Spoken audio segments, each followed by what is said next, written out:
Perfect. Here we are. So yes, today's webinar, Global Market Access, Selling to the World, Past, Present, Future, and of course, Brexit. We'll jump straight in with a quick look at the agenda. So I'm going to give you a very quick overview of TÜV SÜD at a glance. We're going to look at where are you selling and where you could be selling. A little bit about what you need to think about as you take your product to the world and whether that would be in the world. A quick look at some of the changes that have occurred in the last year or so.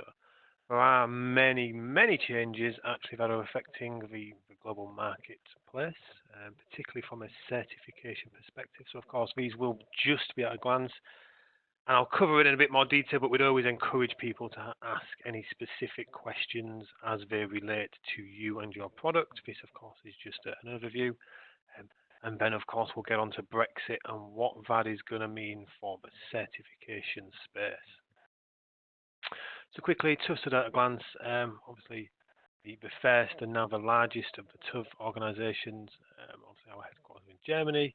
A little bit more about us there, but essentially, we are involved in the testing, inspection and certification, so TIC industry. And we look at essentially how to get your products to market. Whatever your product is and whatever those market access requirements are, this is where us and our organisation can help. And of course, the information what I'm telling you today, it comes from our network and our 1,000+ locations in over 50 countries. And it's this global reach that enables us to put on presentations like today where we can accurately represent what is going on as industry leaders in this space. Now, the country solutions in all of the countries actually are made up of many different routes. Probably a few of you are familiar with the FCC requirements in North America and perhaps the CE or the radio equipment directives in Europe. And the way those are regulated and managed are actually very different in many of the countries around the world. So TÜV SÜD is a certification body. That means we have the right to issue certificates for some countries. But we also have third-party accredited bodies, as well as bilateral and multilateral agreements with some of the regulators around the world. The government MRAs are obviously an important one, and of course, direct interface with the regulators. So essentially, this is all about how do you ultimately get the certificate, what lets you sell, and there's many different routes for that. So straight off then, what do you need to think about? Essentially, there's a couple of questions there that everybody should ask themselves. Every product designer, CEO, doesn't matter who you are, the first thing you need to think about is, of course, what is your product? And secondly, what technologies does that contain?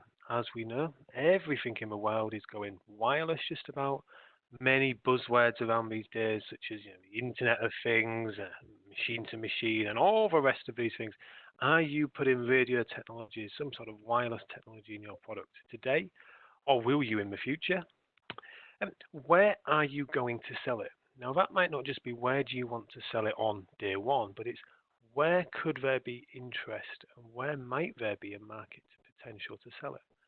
And the reason I mention that is many customers come to us straight off and say, hey, we only want to sell it into Europe, the UK, whatever country that may be.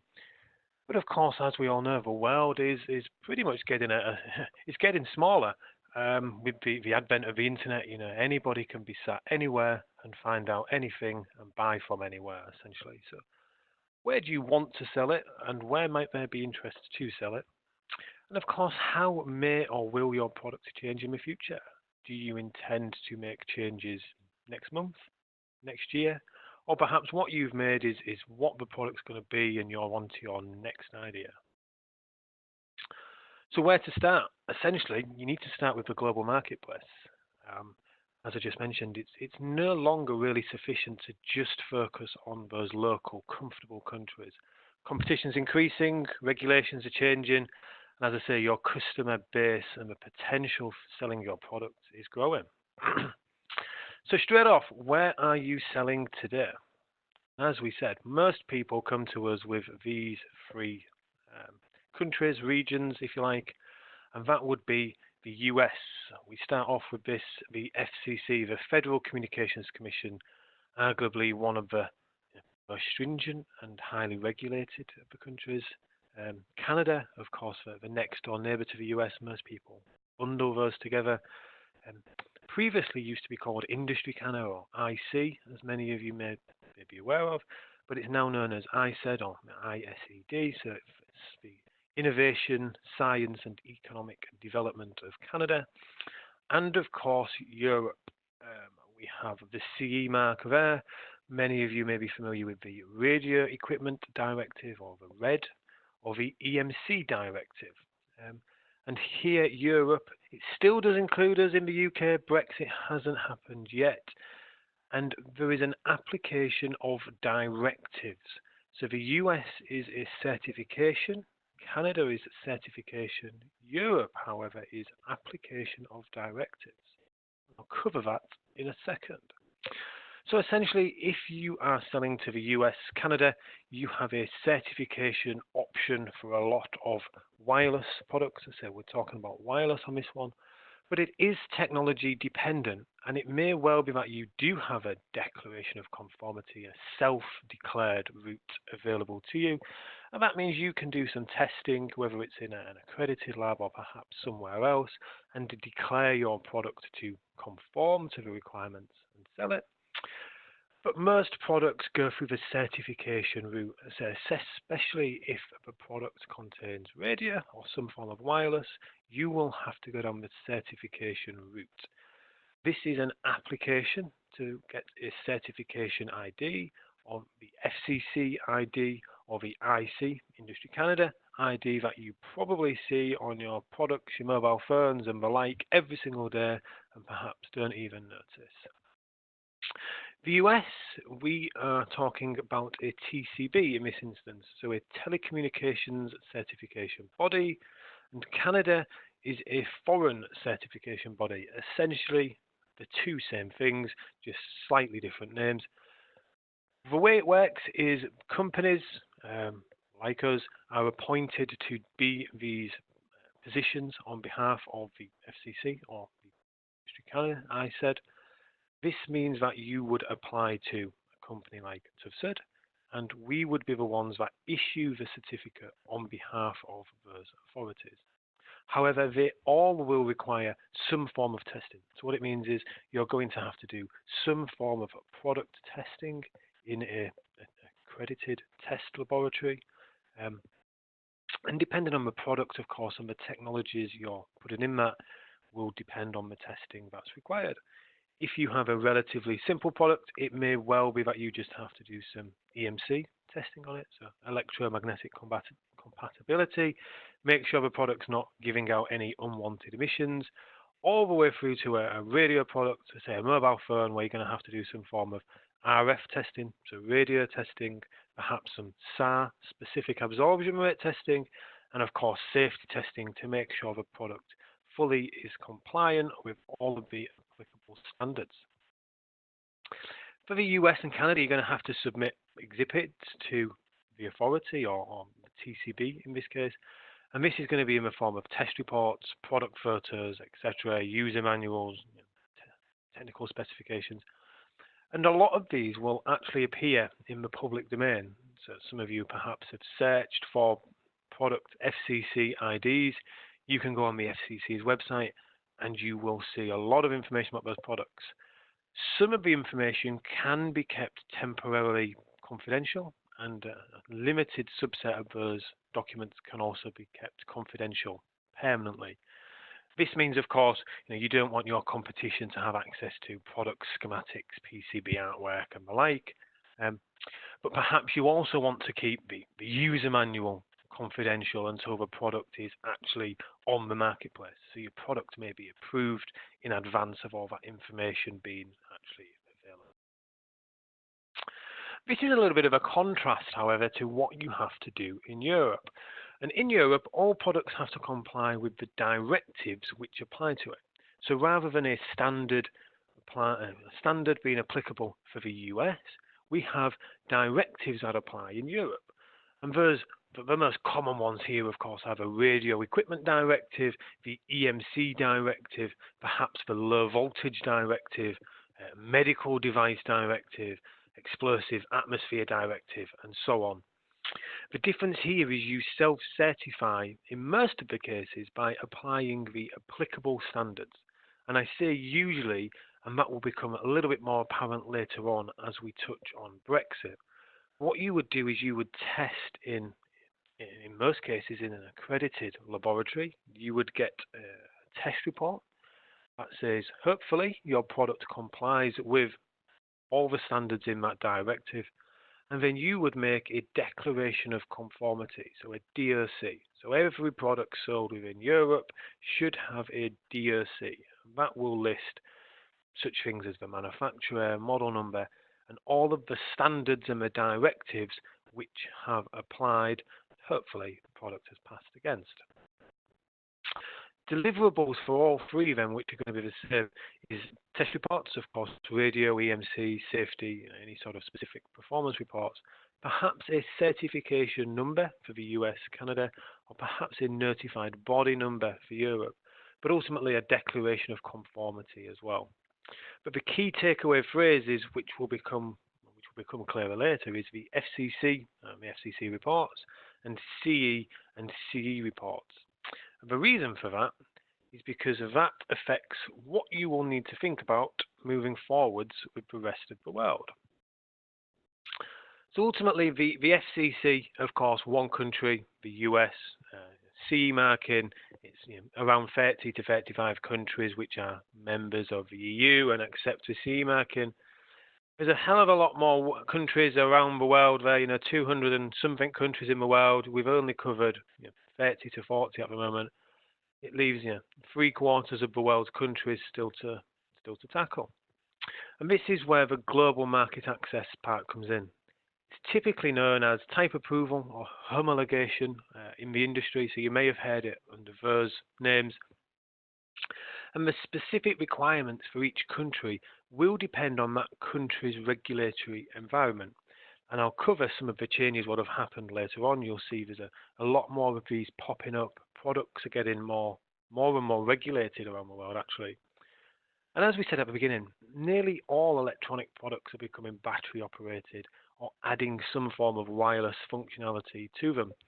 And if you just think about all the traditional non-wireless products you may have had around your house, perhaps a speaker that would plug into a mobile phone. Of course, a lot of these are now going Bluetooth, and in fact, some of the mobile phone manufacturers are completely removing those cables from the products altogether. So you almost forced to use the wireless headphones, the wireless speakers, and so on. And most countries, of course, have strict government regulations. They surround everything and anybody that wants to do anything in the country. And of course, these government regulations also apply to the sale of products, particularly wireless products. And they're designed ultimately to prevent the equipment from interfering with other devices or potentially causing health problems. So these requirements are all about preventing harm of some form, whether that's harm to other equipment, harm to the infrastructure, perhaps harm to radar equipment, or harm, of course, to the people and their health. And in all of the countries, compliance is mandatory, and there are, of course, strict penalties for those that don't adhere to the rules. Those penalties do vary quite widely across some of the countries, and I'll touch on that as well in a little while. But hopefully, now we've just talked about Europe and North America, these two logos at least are somewhat familiar to many of you, be that from the products what you own, you have in your pockets today, or be the products that you're manufacturing and putting onto the marketplace. However, how many of you perhaps have seen some of these other labels, the markings that you can see on the screen at the moment? If you turn over your laptop power supply, perhaps, or if you dig deeper into some of the settings on your phone, you'll probably see some of these. But ultimately, what they are is they are the logo or the mark that's issued by these governments, which ultimately show that you've gone through the process and you have permission to sell your product in the country. As I say, the labels are usually of a specific format that the countries give out, and they contain often one or more of the following: a specific logo relating to that country, perhaps a certification number, a unique identifier that is. So like with the FCC ID, that is unique to a product or family of products, and it enables either the public or perhaps the customs officials to search their database to find out, does that product actually apply, or is it a counterfeit, perhaps number that's been put on, and when they search it, the actual approved device is entirely different than the device what's just trying to get through customs containing that mark. Often as well, there's a model number on the product, and in some cases this is born from the fact that people may change model numbers, but if the product appears the same externally, people have tried to reuse certificate numbers. So by having model numbers listed on the certificate, on the logo and on the product, again, it just gives these officials a chance to tie everything up together and ensure that the product really is compliant, has passed and is safe for use. And then often you'll actually see warning or compliance statements on the product as well, that the product has been approved. Perhaps if it has any conditions associated with its sale, they may also be included on the label. The important part here is that for some countries, that label issuance and acceptance can't be completed until the certificate has been issued. And as you'll see in a moment, most of these countries do have a certificate requirement. And the reason I mention this is because we have many conversations with customers where they've identified an opportunity to sell their product in a country. They come to us and say, hey, we need the certificate to let us sell it.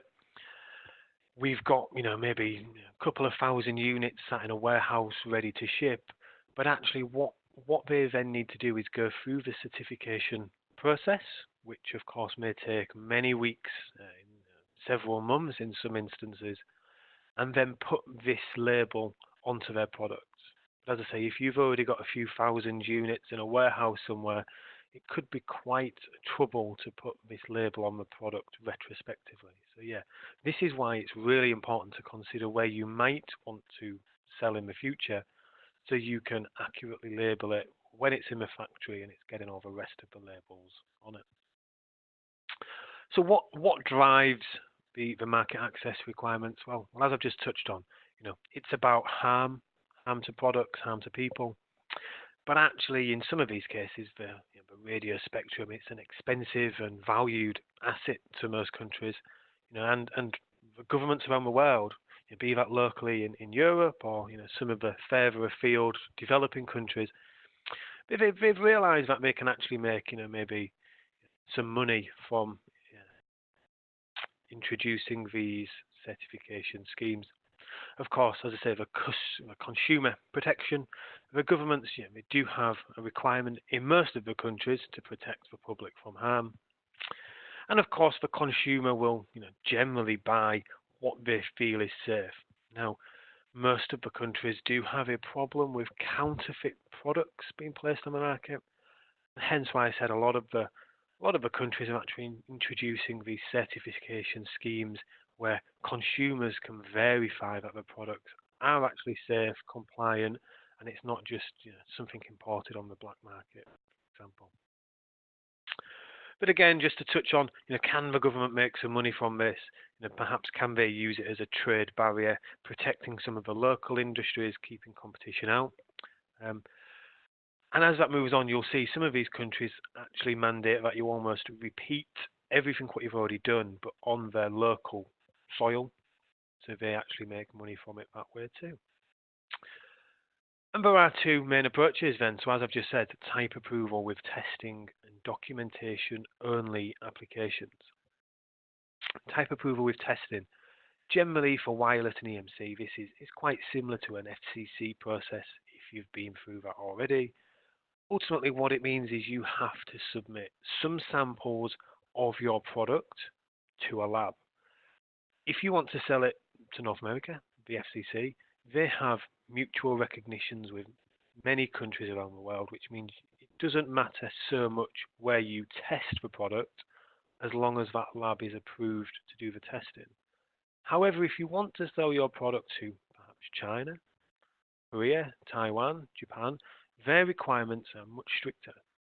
China, for example, will only allow you to test your product in China. It doesn't matter if you've tested it and selling the product in every single one of the countries around the world.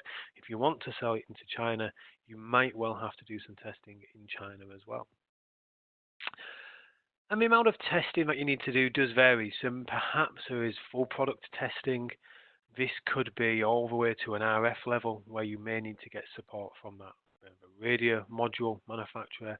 You need to modify the product perhaps to add some additional functionality, modify it physically so that it has connectors to connect it to test equipment, or perhaps just modifying the software so the sample can perform functions that the end user would never be able to do. And the tricky part here, of course, is you need to enable your product to do those features, but then you need to provide a way that your product is locked down so the general public can also do those things. Or perhaps in some of the countries there is a functional evaluation to be done. And the words functional evaluation can mean many things in many countries. Perhaps one country will want to check your product, they will want a sample as it comes off a production line, and they will verify that against perhaps your European reports if they also look at the European reports. And what they want to do there is check that you haven't used something like a golden sample that you've specifically modified to pass tests, but when you sell it, the product that's actually unsold fails. Or perhaps some of the countries, and we find that quite a lot in the developing world, when they say they want a functional evaluation, what they really mean is they want some samples that you have to send to them as it comes off a production line that you will never see again. So, what do they do with those samples? In some of the cases, perhaps not a lot, but of course, if you want to sell your product there, these are the rules that apply, and that is the process you must follow. In the case of testing, type approval with testing, there's always the collection and collation of technical documents and a submission for that application to the authority. Like we said with the FCC, perhaps it goes to an approved body, a technical certification body, a lab that can issue the certificate on that country's behalf, or perhaps, again, with the example of China, that application has to be handled by the actual regulatory authority in country. So no lab around the world can do the testing of a certification for China. All has to be done in country.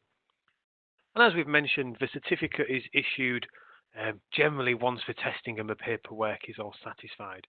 So what the authority will do is they will carry out the testing, or the test report will be reviewed.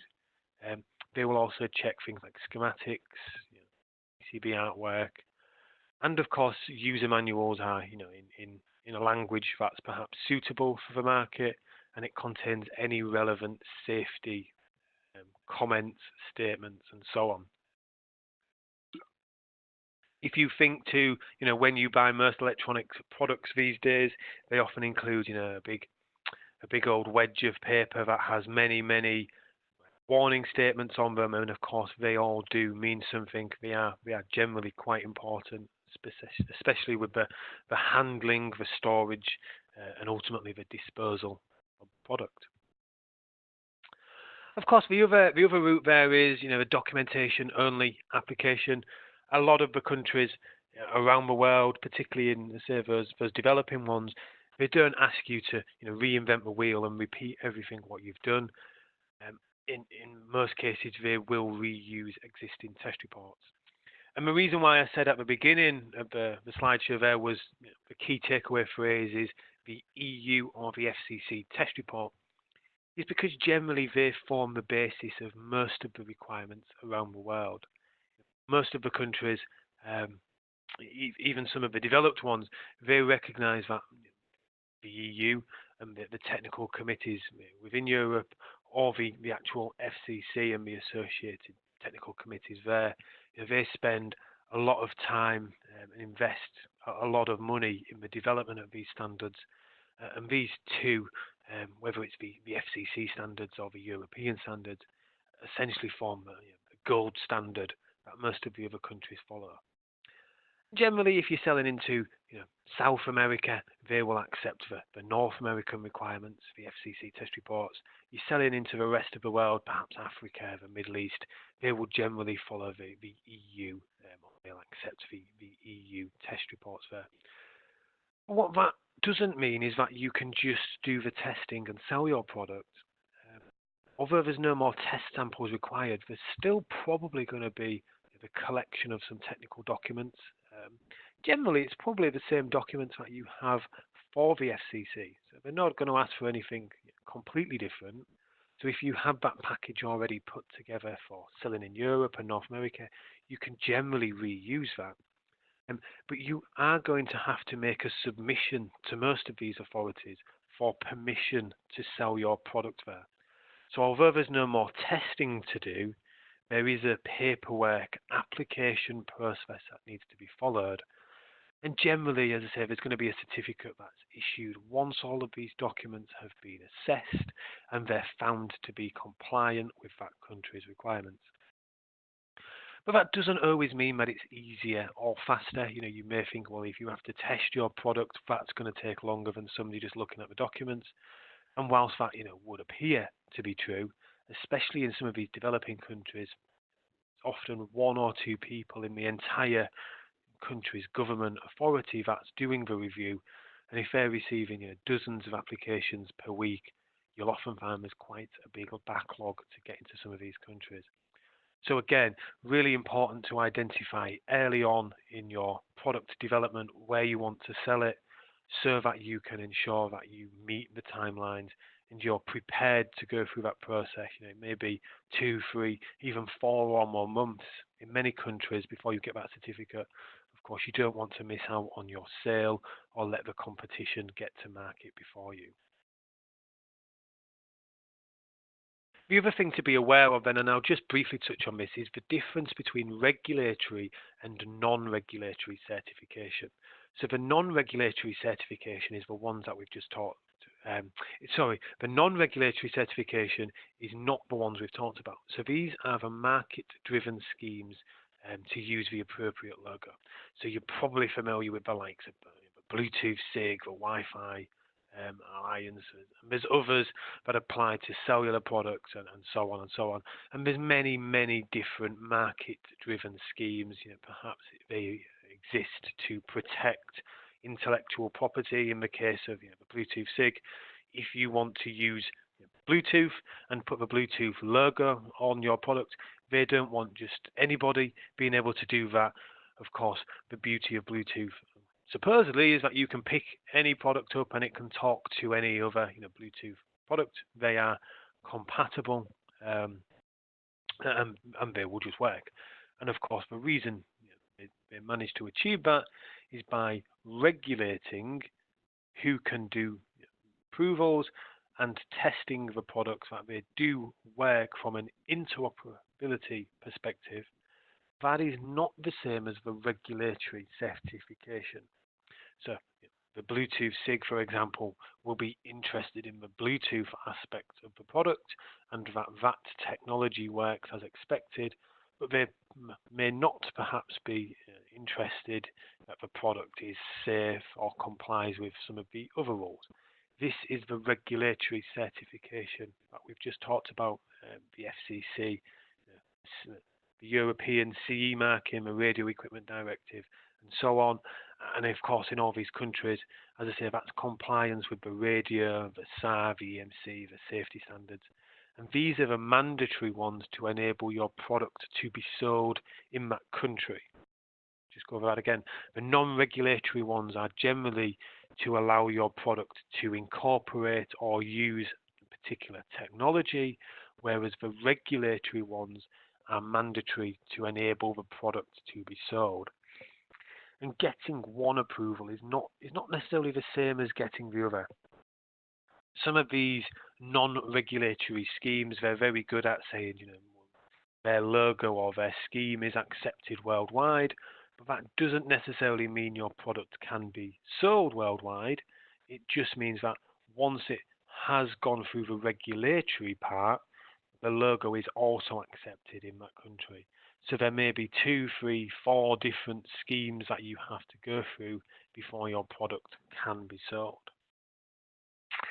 And of course, what are the risks of selling without approval? All of the countries have a different level of penalties, applicable problems that you may face, depending on where you're trying to sell or where you're shipping the product without adhering to the rules. And essentially, the product can be banned from a marketplace. I guess that is probably one of the biggest ones. If you've identified a big sales opportunity, perhaps you can't then sell your product there. Maybe you've got penalty clauses in the contracts and stuff that if you don't meet deadlines, you're going to have to face problems. But of course, it's ultimately the no sales that you're going to face from that, the loss of revenue. And I guess the big one that most people fear, is the fines. Many of these countries have, unlimited fines in some countries, as we've mentioned at the beginning. A lot of these schemes exist ultimately to make money. It's an additional form of tax. And if some of these countries have the chance of fining you, imposing some fines, the fine is really going to be related to how big you are and how big your company's pockets are.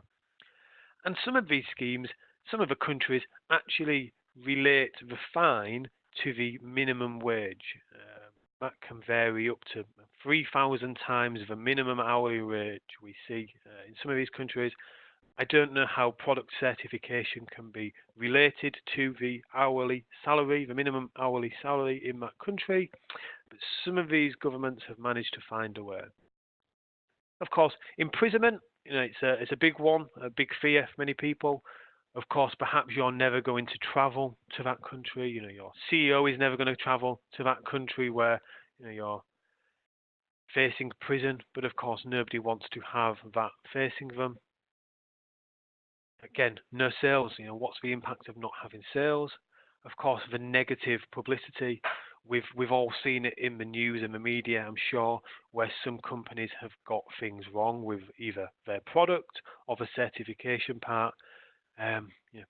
If you're a big company, some of these media outlets will make an example of you about what's gone wrong. And of course, customs holds and excessive fees charged by the customs officials. Anybody that's tried, maybe to ship a product abroad, or you've bought something from abroad, you will recognize that you face a nice customs fee, depending on how much the product is worth and what's happened. And some of these customs, charges will be quite excessive. Hundreds of dollars a day, even thousands of dollars a day is not unknown if you're trying to ship a container of very expensive products into a country and you haven't gone through the certification scheme. But ultimately, it's about brand erosion. What is eroding in your brand? Is it money? Is it negative publicity? Is it a lack of sales? Is it customers just not being able to get your product and jumping over to a competitor's? So what do you need to prepare? You've got a product, you've got an idea, you're working on the prototype. So what do you need to prepare for the next stages? Well, typically, each country that needs testing is going to need somewhere between 1 and 5 samples. Some countries even more, especially if you're incorporating perhaps a lithium battery that's not being tested. 50, 60 samples of that battery could be required in some countries. And it's also important to know what are they going to do with those samples. Is it just a visual inspection? So perhaps if you have a potted product, it's going in an explosive atmosphere, perhaps you need to modify the manufacturing process so the authority can see the samples and see the internals.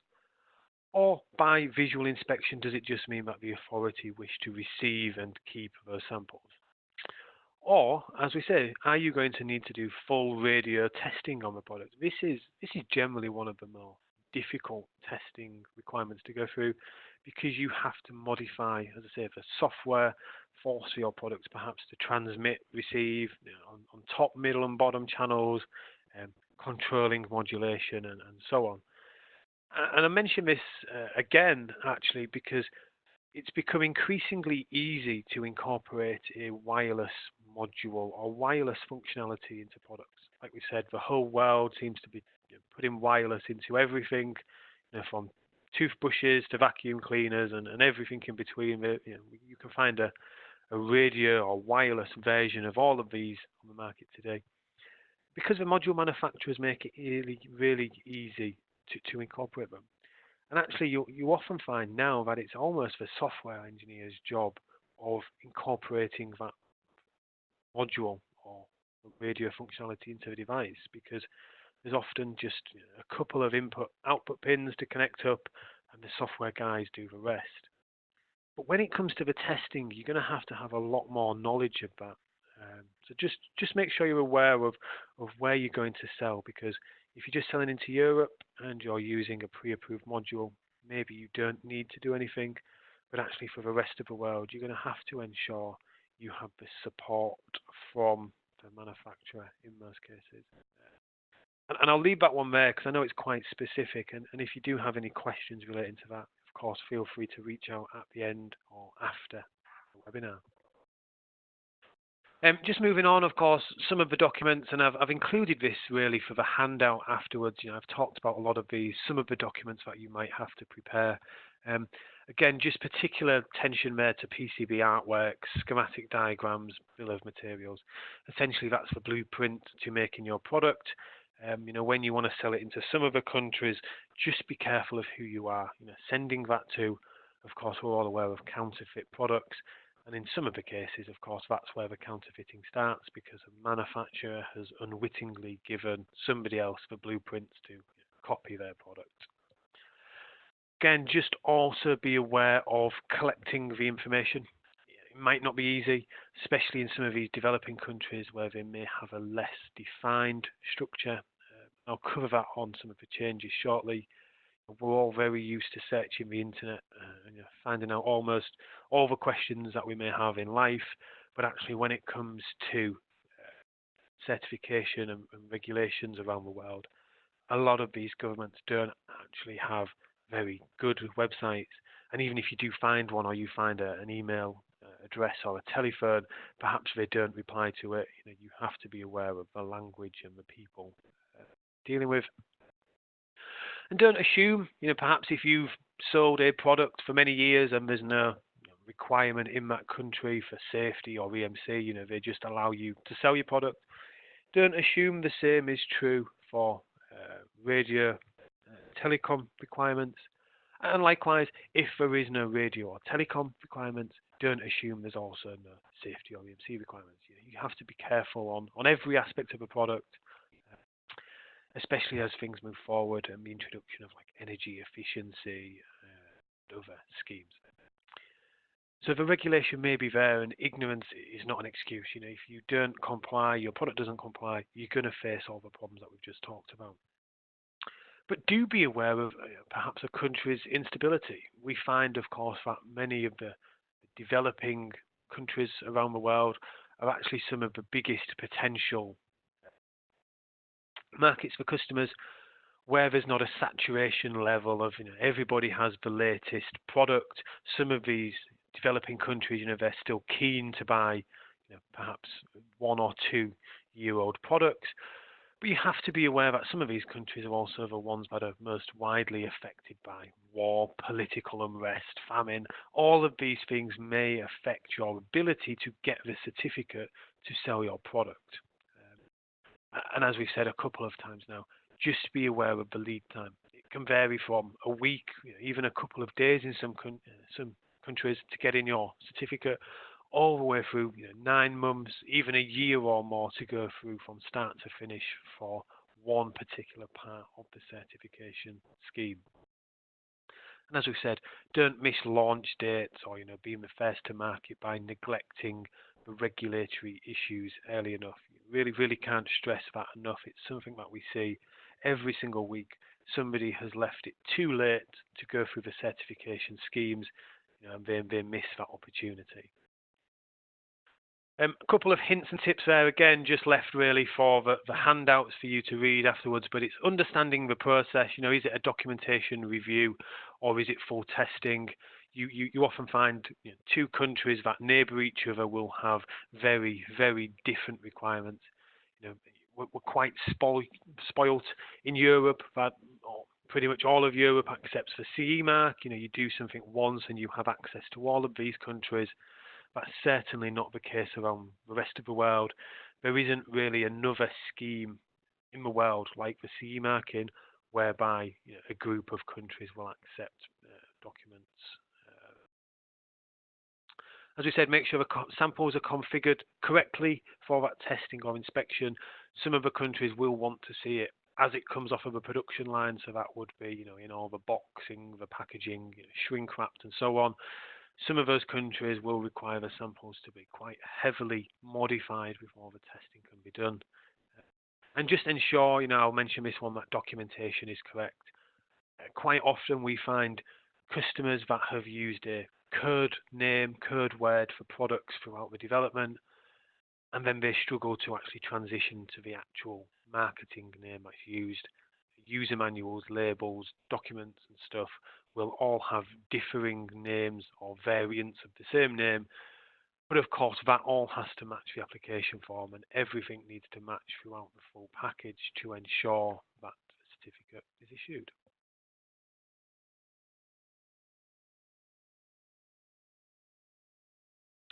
So moving on there, we're going to have a quick look at some of the changes that have happened over the last year. Again, there are many changes that have happened over 2019, and I'm just going to touch on some to give you an example. Again, we would always encourage people that have specific products or specific industries to reach out. We're always happy to take a look and advise if something has changed or perhaps will change. This is really just to highlight some of those changes that are happening, make you think about that. Certification. So again, some big changes were made at quite short notice during 2019. Anybody that sold to Mexico would have probably received notification, hopefully from the person that did the initial approval, or perhaps just from a courier or indeed Mexican customs. Mexico introduced a requirement for all products. This is not related to wireless or just anything else. This is all products that had a NOM certificate or a NOM exemption. So that is a certificate to allow them to be sold. All of those certificates had to have the HS code added to them. And that was going to be before they was accepted by customs. So essentially, if you tried to sell your product, you tried to ship it into Mexico, when it arrived at customs, if the certificate didn't have the HS code on it, the product wouldn't get through. Now, this led to potentially thousands of certificates needing to be reissued, and actually the categorization of many products was also going to be changed, where the HS code that had previously applied perhaps no longer fitted under the eyes of the enforcement, or actually where Mexico has a slightly different categorization of HS codes and tariff codes for the products versus what you're maybe using in the rest of the world. If you're shipping a product under one HS code and Mexico doesn't actually recognize it, even though it means ultimately the same category of product, that would have to be changed as well. But actually, Indonesia, on the flip side, they made a temporary allowance to accept foreign test reports. So historically, they always require in-country testing for all of their products. There was a decision at the end of October, middle of October, which has given a 6-month window for manufacturers of smartphones, tablets, and handheld PCs to apply using their existing test reports from certain labs. So what this means is if you've tested in a lab that is recognized in Indonesia by the authority, perhaps they will recognize that test report and avoid having to repeat the testing. And this followed on from a decision earlier on in the year in July, which allowed all of the other types of devices to apply via existing test reports. Again, this is a 6-month window of opportunity. The authority recognised that actually forcing you to do everything in their local labs reached capacity, and it was stopping technology from advancing in the country. Manufacturers couldn't get their products into the country, so ultimately the people were suffering from not having access to some of the latest and greatest technology that was available. As I say, both of these 6-month windows of opportunity, and again, why it's really important to identify up front what countries you want to sell to or may want to sell to, because if you want to sell into Indonesia perhaps in 9 months' time, well, actually it would make sense to apply during this window of opportunity, just because the requirements are quite easier. Likewise, some other changes that have happened in China. Certain devices operating under 1 gigahertz or approximately 1 gigahertz no longer need certification. So they identified that actually the sub-gigahertz devices, what China and the authorities class as low power, low risk, they are actually no longer certified. And likewise, again, just a flavour of some of the countries there. India relaxing the requirements, Korea relaxing some of the requirements, same for Israel. But moving ahead, Brazil, they introduced further, stricter emissions testing that has to go to all products. And just a snapshot there of some of the brand new authorities that have popped up or released updated guidelines, so where they didn't have requirements in the past, they now do. And also quite a few new directors become in charge of some of these authorities, which caused further delays and ongoing changes. Now, moving on to Brexit, I'm sure the question you're all looking for. I say we've just covered really quickly some of the changes that have happened around the rest of the world, and arguably one of the biggest changes, of course, is going to be Brexit.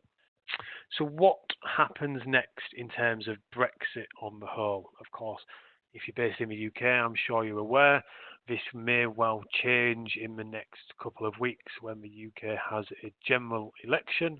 And of course, who is elected as the new Prime Minister may change everything entirely. There may be more possible negotiations with the EU, and there are going to be various different votes in Parliament. But as you can see there, perhaps we have Brexit early next year, perhaps we have nothing, perhaps it just delays even further. But the two real outcomes is either a deal or no deal Brexit, as it's been termed.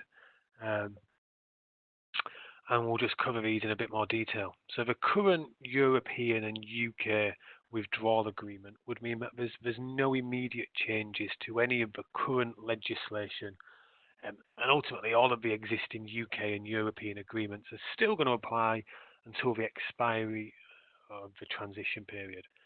Now, the transition period has been renegotiated and it's extended due to the Brexit delays and the postponed exit day of 31st of December. So essentially, we have probably a year, if not more, before anything's going to happen if there is a deal. So if there's a deal that happens early next year, probably nothing's going to happen there until the end of the year. And ultimately, there's going to be a lot of other things that need to be changed before certification of products becomes a real priority. And ultimately, during this transition period, the specific agreements will be created at that point to mutually recognise probably some of the test standards during that period. Of course, a no-deal Brexit, this is obviously the one that may affect everybody the most. The earliest possible date that could happen for us at the moment is the 31st of January. And the EU legislative documents would not apply, which is why the UK government has amended the existing statutory instruments for a no-deal Brexit. So this is ultimately, because the European ones won't apply anymore, the UK government has updated what we had in place before then. But due to the continued uncertainty about Brexit and concerns of the impact, Brexit could still be cancelled. But what it means if ultimately, if we do have a no deal Brexit, maybe you've already seen the UKCA Mark requirements. You've probably seen this. It's been plastered all over the news and in media. This is going to be the new marking, the new UK conformity mark. This would ultimately be placed on all products in the UK, perhaps, and would replace the CE marking for products being placed on the UK market. Lots of different things have been discussed at the moment about how that will be introduced, how it will be implemented, and what it's going to mean.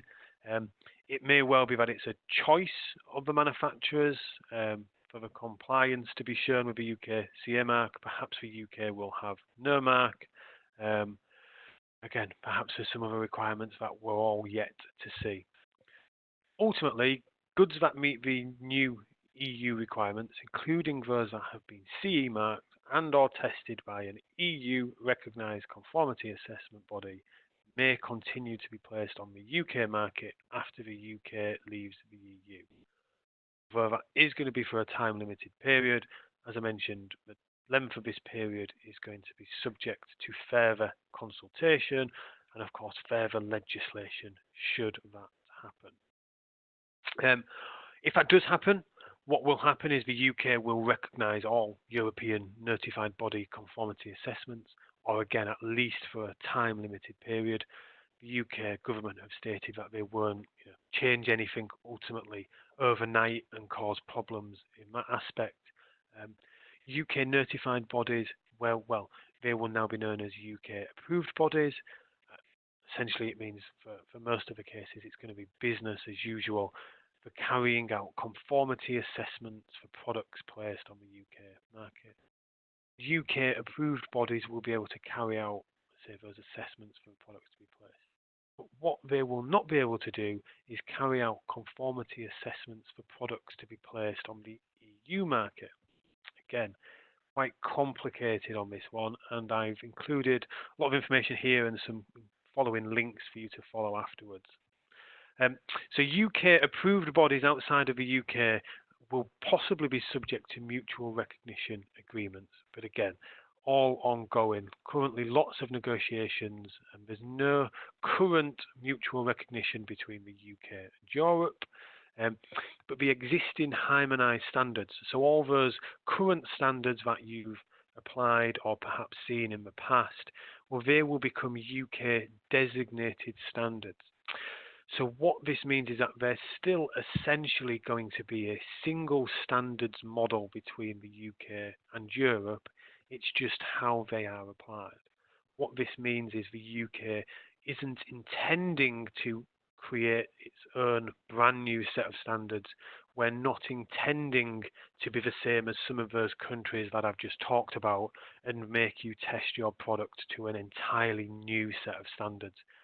We are intending as a country to essentially copy and paste the European standards, but put our UK name to them.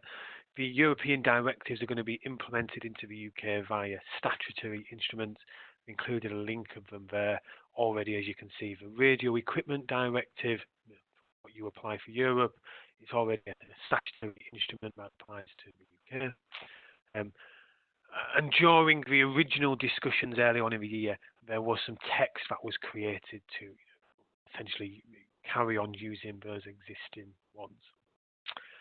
Again, just a link for you to follow afterwards, a little bit further reading, but as you can appreciate, it's a big document and it applies to many different products in many different ways. We would always encourage you to reach out to a test lab, notified body, and so on for further information.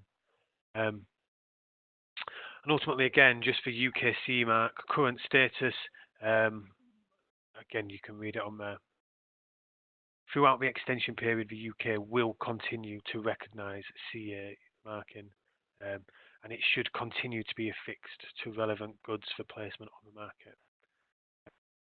As a result of the extension, the UKCA mark did not come into effect as it was meant to. As I say, currently the UK still accepts CE marked products. I know there's been some misinformation in the market that if the UK does go down a no deal Brexit route, that all products would be stopped essentially at the borders and customs overnight. That's essentially not what's going to happen. The UK would continue to recognise this CE marking, or should, for most products.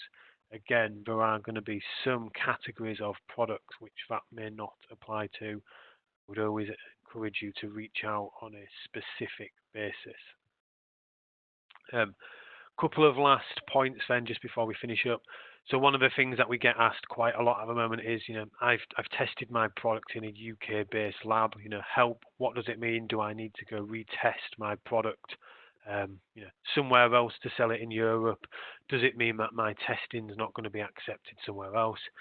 Well, essentially, the ILAC accreditation here is what counts. All the UK-based labs will be UKCA accredited. So UKCA is the United Kingdom Accreditation Service. They are a member of ILAC and will continue to be. Ultimately, this is the same as what allows you to test your product in perhaps a US-based lab and still sell in Europe. If you've already tested your product, it's not going to be impacted either way by a deal or no deal Brexit. There's already lots of MRAs in place to cover all eventualities. For example, if you've tested your product in a UK-based lab, the US or the FCC currently recognises that because we are a member of Europe, but actually there's already a mutual recognition between the US and the UK to continue to accept our test reports should a no deal Brexit happen. But what is impacted, if you've used a UK-based notified body, that may well be impacted, and it's going to need to be transferred to an EU-based notified body if a no deal Brexit becomes a reality. And this may well be when the UKCA mark becomes required. TÜV SÜD can already cover this. What we've essentially done is replicated and have dual accreditation for most of our services. So actually you can still have a certificate. Nothing changes in terms of people, personnel. You would just get a slightly different notified body, certificate, slightly different number, slightly different approval on that one. But everything else is still recognised and accepted. Again, just to let you read that afterwards, you'll see that actually there's probably not going to be much impact for most routes, or certainly things have happened in the background at test houses such as us to ensure that your impact is as minimised as much as possible. But ultimately, the bottom part there's lots and lots of possible scenarios really. Don't panic. Nothing should change overnight. As I've just talked about, there's actually dozens and dozens of changes that's happening all around the world, which probably impact your product more than what Brexit will. Some links there for a little bit of further reading. Apologies that I think we've just run out of time. If anybody has any questions, I'd encourage you to put them on the chat window or send them through, and I will answer them directly afterwards. As I've said, encourage everybody that's listened to perhaps get in touch with either ourselves or the test labs that you've worked with. The requirements are very bespoke and unique per product, per situation, per instance. And of course, it's really important that you get specific advice on how it applies to your product and your countries of choice. Other than that, thank you for listening. Hope to see you again on the future webinar. Great, thank you so much for that, Rob. Okay, so we've got just, we'll run through, we've got one quick question, if we can just answer that quickly. And then as Rob said, anything else, feel free to drop him a line and he can respond to your questions. I think there may possibly be something in the slides actually, but we had a message from Tom saying for the UKAS requirements, no deal outcome, is there an equivalent to an RED article 10 out of 10 whereby restrictions or limitations apply in the UK? Any packaging requirements, for example, as per EU country restriction table? Again, this is one of those specific questions that is probably easier if I actually cover that in the slide deck. If that's something that's important, I'll add that to the slide deck and send it out. Again, as we've said, there's quite a lot of changes that may happen. There's probably more changes that won't actually happen in the case of a no-deal Brexit. It seems that the governments, particularly our UK government, have looked at every possible scenario and probably most of them won't apply. But potentially, yes, depending on what happens, there may well be packaging and product documentation implications for selling the product into the UK, particularly from the manufacturer and where is classed as placing the product on the market. Of course, if you currently use a UK address to place your product on the market within Europe, in the case of a no-deal Brexit, your UK-based address may no longer apply because it's not going to be a European address. But again, I'll make sure I cover that, so thank you for the question. Thanks, Rob. Yeah, we have run over, so what we'll do is we will finish up for now. Thank you for staying with us. That concludes our event for today. And on behalf of our presenter, Rob, thank you for joining us. And for any more information, please visit our website at www.tuvsud.com/en-gb. Thanks again for attending and have a good day. Thank you.